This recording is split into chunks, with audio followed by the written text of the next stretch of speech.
Tell me about your anxiety, she says. I say, well, first I'd have to talk about the lack of sleep. Toll-free, tax-free phantom toll booth, skimming the edges of pages, perched, fingertips ready, but the next page remains unturned. There are multiple stages of sleep, she explains. The stages need to repeat several times nightly, and an hour and a half of sleep a night isn't healthy. She sighs now, head towards paper, penning, scribbles, anxiety. I can feel her words crawl up my throat, pamphlet prescribed and choking me. I don't know how to explain to her. I don't want to explain to her that I don't want to sleep because I know what causes my anxiety. It's the cast of the screenplay I call my dreams. Take me through each stage, she says. Of sleep or of the anxiety? To which she nods. Stage 1 is a gentle falling sensation, jarring for some, or a flying bird's wings, eyes closed, moving slowly behind lash-dusted cheek.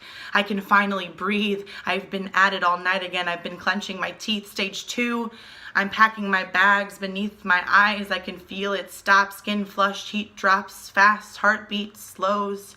Brainwaves softly plead, slower, please fall slowly so as not to knock the air out of me. Stage 3, I'm knee-deep, trudging transition, drifting off to dreams, delta wave coast. I can hear his voice talk about how beautiful it is, how the waves seem to fold perfectly over sandy sheets, how beautiful I made him in my poems, hung there behind my eyes, wide open. Now I'm gasping breath, heaving chest. I call out, I can't see you, but you can see me.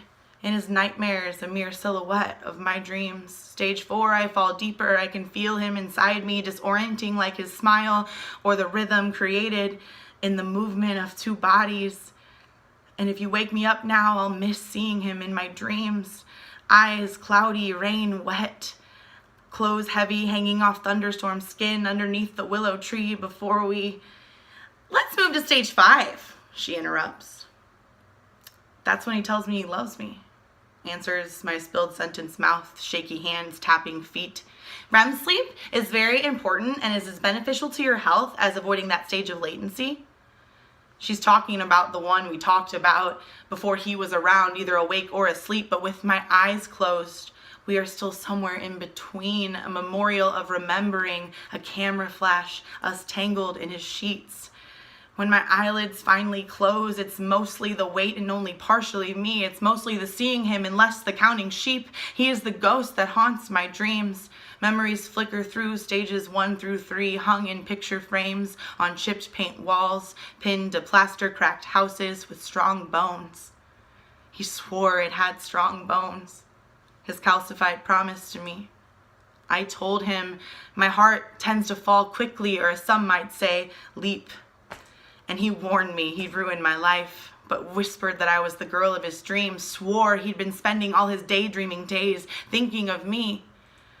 I can't tell the difference between the stages of your anxiety and how you fall asleep. I explain, there is no difference. It's always a variation of the same stages, and they all give me anxiety.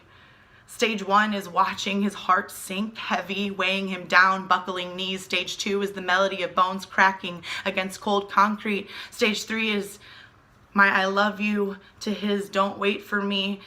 3 is a hammock and I'm wide awake, it's morning coffee. 3 is the furthest he'll get before his nightmare becomes my dream. And if it's hurting him, it hurts me. If it's hurting him, he's hurting me. Stage 1, 2, 3, 4, 5, the cycle repeats. And there I am again, stage 1. I'm falling in love, and he's just falling asleep.